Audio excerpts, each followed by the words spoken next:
Hello and welcome once again to Talking Point. I'm Mayor Mike, and on this pre-winter segment, we have our Superintendent of Streets, Dennis Laidlaw. Welcome, Dennis. Thank you, Mike. You know, it's that time of the year again. We live in Wisconsin on purpose. Spring, summer, and autumn are awesome, and then that winter rolls around, and we're just about there. So snow's going to be flying any time now. I understand we've even had our first snow event in the city of Stevens Point. So I want to take some time and talk about what you and your department do to prepare, address, and attack snow events, and then some of the other things that play around with that. So why don't we start out by telling us what you've been doing to prepare, getting the trucks ready and things like that. Well, most of the summer season is spent by our shop going through all the snow equipment. We've got a pretty substantial amount of equipment, but we've got a pretty big job to do too. One of our former directors did an analysis and said that if you compare the size of a snow blade and the equipment that we have to your own driveway and the shovel you use there, it would be like shoveling your driveway with a spoon. Wow. You can imagine that. So when we're out there, sometimes it's a 6-8 hour job on a light snow. Other times, you know, we don't get to control Mother Nature. We can have storms that come in and dump a foot in 2 hours, and we can have storms that go on for 24, 25, 30, 40 hours. Yeah. And you just keep rotating shifts until it's all cleaned up. It really wears on people. Winter used to be one of my favorite times of year. Used to be is the key word. Well, you know, and part of the reason I wanted to do this is because the same challenges happen every year, but people sometimes seem to forget about those challenges. Driving's a big one. Well, yeah, just like we forget how to drive every year. The first snowfall, there's accidents. People are sliding through stop signs, hitting curbs. So there's some re-educating. I like that. Yeah, kind of getting your whole mindset back in line to do what you got to do in the wintertime. It is different than anything we do in the summer, obviously. And the guys get out there, and we've got a young crew now. We've lost about a third of our crew in the last couple years through retirements. And it is a big project. People don't realize how many, there's 380 some lane miles of road. In the city, right? Say there's 150 miles of road, but if there's 3 lanes or 4 lanes, it's a lot different to plow than if there's 1 or 2. Yeah, it certainly is. So let's talk about that, because every year they develop a plowing plan. You and your team develop a plowing plan, and you do that based on the traffic volume on roads, the main arteries, and then the side streets. You have A, B, and C routes. Talk a little bit about how you determine what's an A route, what is a B route, what is a C route, and how those get addressed during an average snow event. It's not really very definable. The difference between A and B routes is just traffic flows. We do them together. Why don't we give you some examples of A and B routes? Or like Division Street, Michigan Street, Jefferson, Church, Main, Clark. So what we would all consider the normal main thoroughfares. Mm-hmm. Yeah, primary roads. Those are all salt routes.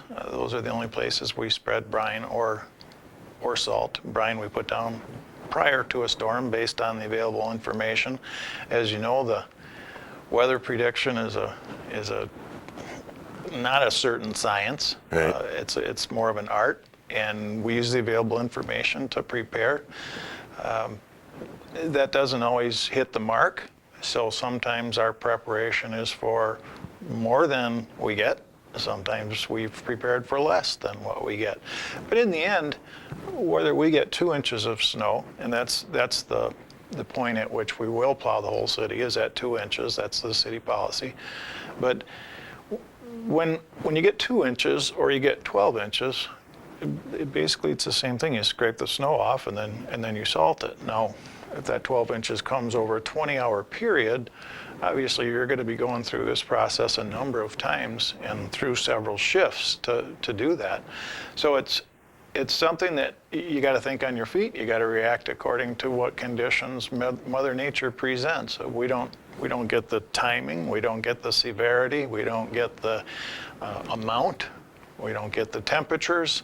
All of that, the slight variations can make a difference in how we attack the storm. Yeah, it's funny because meteorology, there's a running joke that it's the only job you can be right 50% of the time and still be considered a success.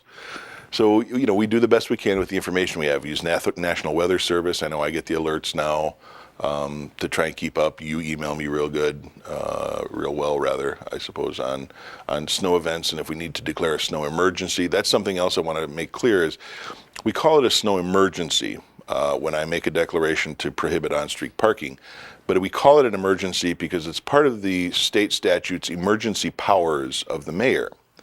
So I would really like to say, hey, there's a lot of snow, don't park on the street. But the official way I have to do it is a declaration of a snow emergency, and that's defined by state statutes. So if there's a declared snow emergency, that gives us the authority to prohibit parking on the streets, allowing your people to do their job a little more efficiently. So I just want to get it out there. It doesn't mean that we're going to get a disaster and huge amount of snow. They have to call it an emergency by state statute for that declaration. I know that we've done a few different things this year in regards to the plows, and we'll touch on that a little bit later because we've got the holiday parade that they're going to make their debut in. But the plow drivers, I know that they do extensive training. I know our own Mr. Barkowiak has been an award-winning plow driver. But talk about the preparation that you need to go through with your team as part of, you mentioned you had a lot of new people. How do we train those new people on the routes and to avoid curbs and be careful of manhole covers that might be sticking up a little bit more, or areas of town that may need a little bit more attention? Like if you take this corner all the time, you're gonna plow in this person's driveway with 6 feet of snow or things like that. How do you train them? A lot of that has to be learned as you go. The question of houses that are after corners, generally that's just the nature of the beast, and you live with where you live. We can't custom plow for everyone. We'd love to, but 27,000 people. We'd need 5 times the amount of personnel, 4 times the amount of personnel to do that, and equipment. We don't clear the end of your driveway. We don't come back and clean your sidewalk. Yes, we will get some on your sidewalk, especially until the snowbanks are developed. We get calls after almost every storm. You need to go slower past my house so it doesn't go on my sidewalk. Just tuck it next to the curb. But then the same person will be online talking about how slow city workers are. So that's a little frustrating. The next door neighbor will probably say you need to go faster, so you push it up a little further. Yeah, so it goes over the sidewalk into my yard. And then the next guy will call and say, well, you're driving too fast past my house. Well, so we try to keep it around 18 to 20 miles an hour. And we have trackers in some of the vehicles that show that.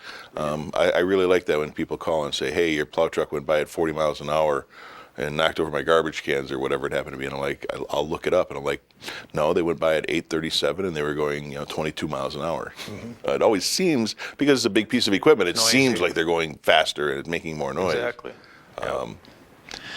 And we're not out to get anybody. We're trying to get a job done in the most efficient way possible.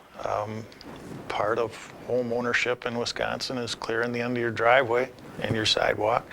And I guess everybody, I'd like them to keep in mind that we go home after 20 hours, 25 hours, sometimes only 6 hours, but when it's Christmas, that's an important 6 hours. And we're doing this to have the roads cleared for your Christmas.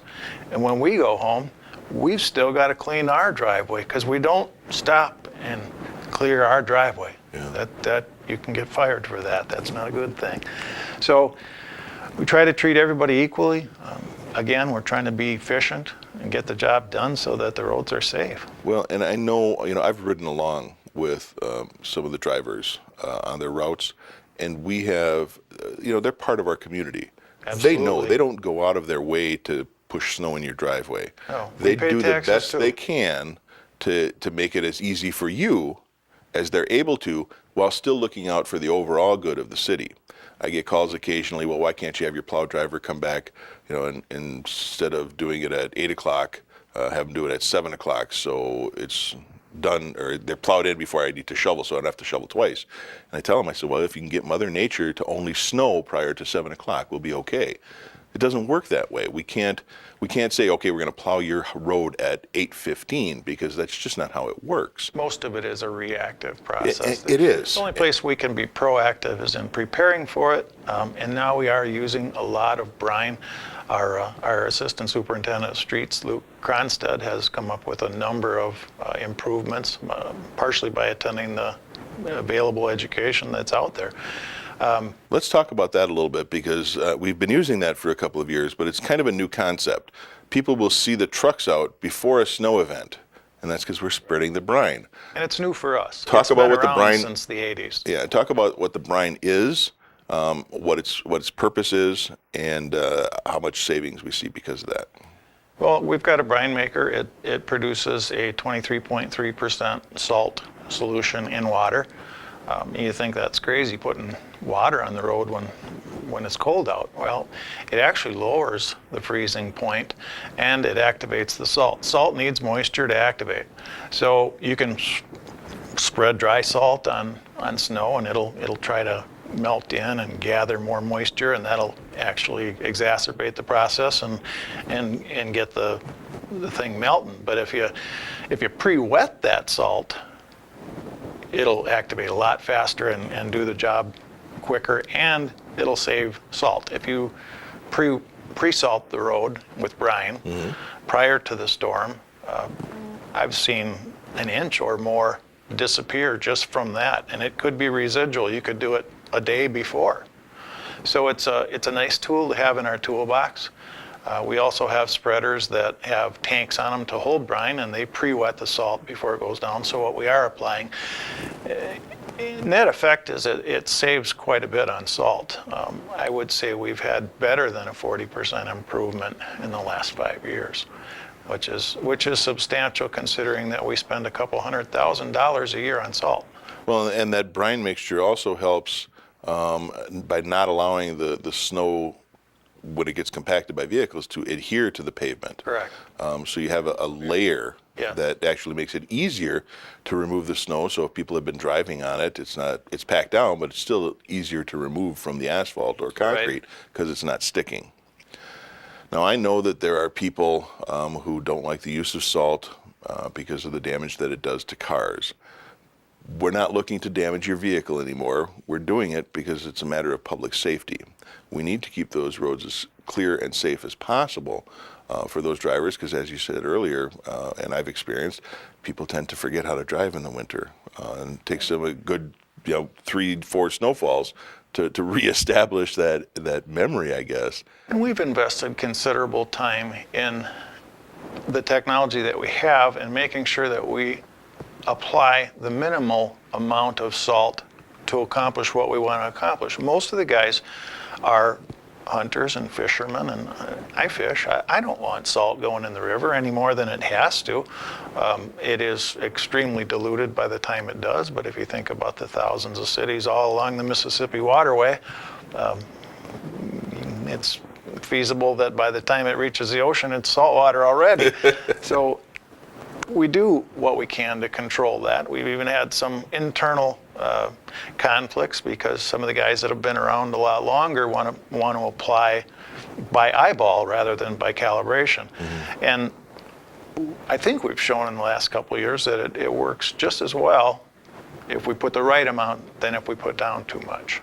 So I'm going to touch a little bit too on sidewalks, because the property owners are required to have their sidewalks cleared no more than 24 hours after the snowfall ends. Or 48 if you don't have a boulevard. If you have a boulevard, if you don't have a boulevard, right, because the plow trucks go through and they push it, the sidewalk's very close to the street, you get 48 hours to clear the sidewalks if there is no boulevard. Some of the calls that I get are in regards to snow picking. After we get a fair amount of snowfall, snowbanks get pretty high, and you have a process of cutting those snowbanks down, picking the snow and moving it to our dump location to store that snow till spring. How do you prioritize where you can do that? Now, I understand also that timing comes into play. If it's continually snowing, you don't have time to pick. But how do you prioritize those? We have a segregated crew. There are times that they also pitch in on plowing. Obviously, we're people too. People get sick. People go on vacations. When there's a flu epidemic going through, we've had times where we can't staff all the routes. So we go out and do the ones that we can, and then when we're done, everybody starts over and gang plows that missing route or that two missing routes. So it's a team effort. Even when if one guy finishes ahead, they'll start chattering on the radio and find out who needs help where, and we get the job done so everybody can go home approximately the same time. Well, good, and that's important to point out too. They help each other. It's not just I'm doing my route and then I'm going home. It really is a team effort. They all do that, and then as you said, then they have to go home and do their own yard, shovel their own sidewalk, plow their own driveway, roof rake their roof if they need to. They still have to do the same things we do. The city-owned sidewalks we do as well, and the city-owned parking lots. So it's a large project, and as far as the picking goes, we're pretty much every night. We do that from 11 to 7 because we don't want to have to deal with the parked cars, and we don't want to have people told that are parked. So that's the best way to do it. And you choose the heavier traveled routes. Division Street that doesn't have boulevards, Main Street doesn't have boulevards downtown. Those areas, I would assume, get priority for picking. Yes, there's a long established route, and that's been established basically through the council and the previous mayors, and we've got a long history. These are pass-through jobs. Yeah. These jobs will always be there. You won't be in that chair, I won't be in this chair, but somebody will be, and the job will get done. And every winter it snows. So it has to get we have to do the same things every single year. Right. So let's touch a little bit now on what citizens can do, what I can do to help you and your team do your job better. And what I'm getting at is, where do I put my snow when I plow my driveway or sidewalk? What's the best place for me? Best place is to take it back towards your yard. And we get lots of pushback about that. Well, I don't want the salt that I put on my sidewalk back in my yard. Well, don't put so much on your sidewalk then. You use it sparingly so that you're not hurting your yard. But if you go the other way, we're kind of getting into a battle, and our big trucks go by and it pushes up on your snowbank and it falls back in the road, and the roads narrow up, and then people are calling saying, well, you need to remove the snow here, the banks are too high. Well, you created the problem.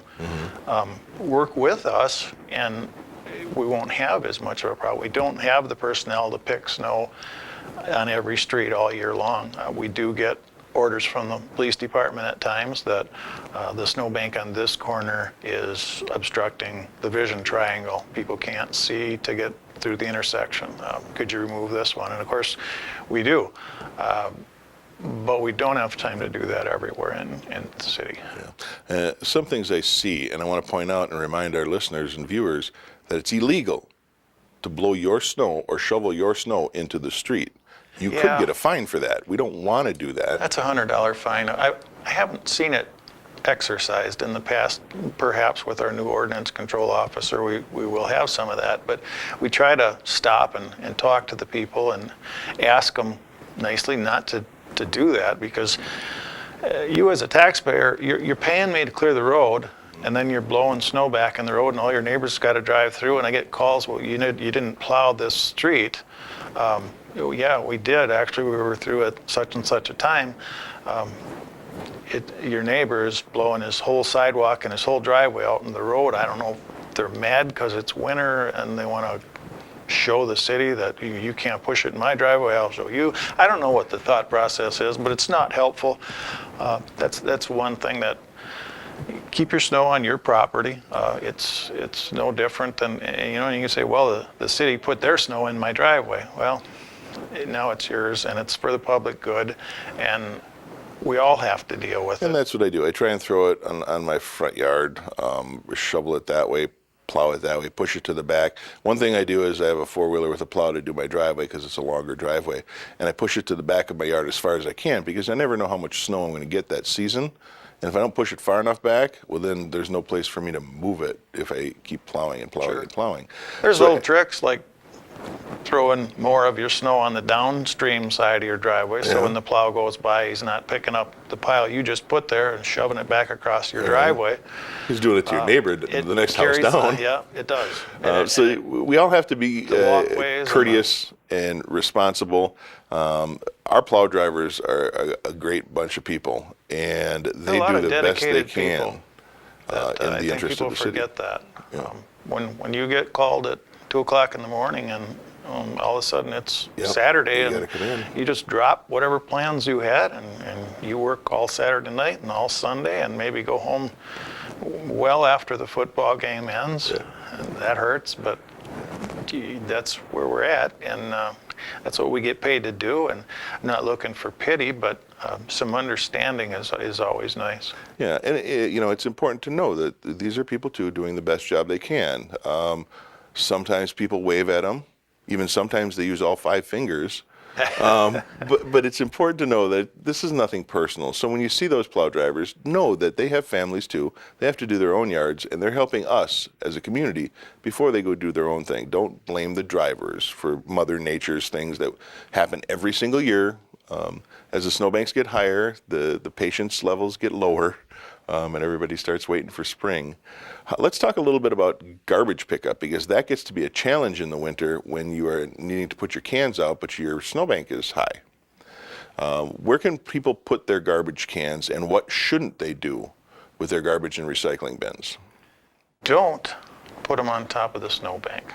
We will not collect them. That is The arm only goes so that is a high. stated policy. Well, and picking from a height and then setting it back at a height is different than the arm is designed to pick up at ground level.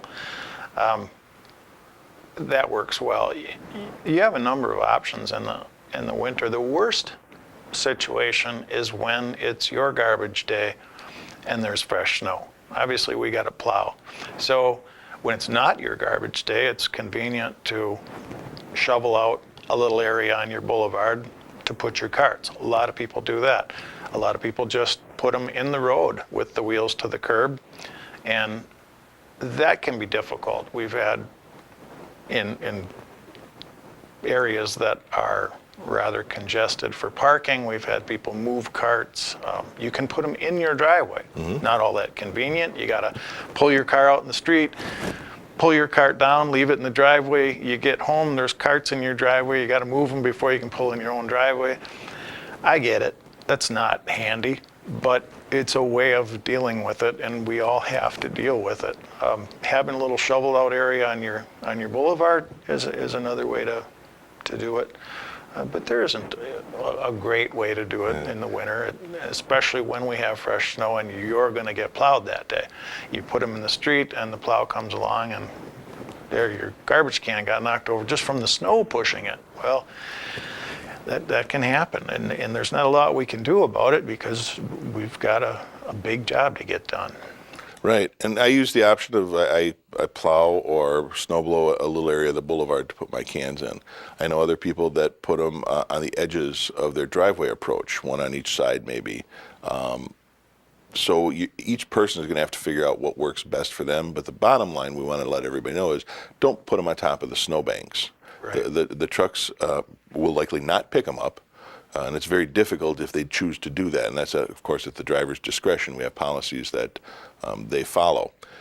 One last thing that I wanted to touch on before we wrap up is something that we're going to be doing this year that was pretty unique. Your Assistant Superintendent of Streets, Luke Kronstad, came up with the idea. I saw some news article or something.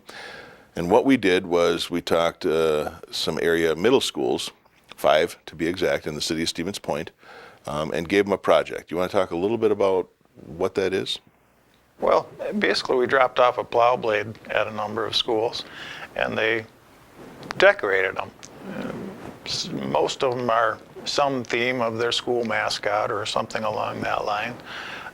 But it gives them some artistic expression, and it gets them out there in the community, and it ties us back to the community too. I'd like to see a generation of kids come up that when they see a plow go by, instead of swearing and raising that one finger salute or throwing a shovel at us, as some people have done, to be able to say, yeah, I remember that in grade school. Those guys, I remember seeing that in the parade. That sure was fun. Yeah. It ties us back to the community a little more, and I think they had some fun with it.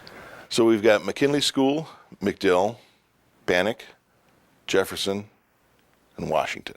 Right? Those are 5 schools. We dropped the plow blade off, and each school decided on their own how they were going to design the painting.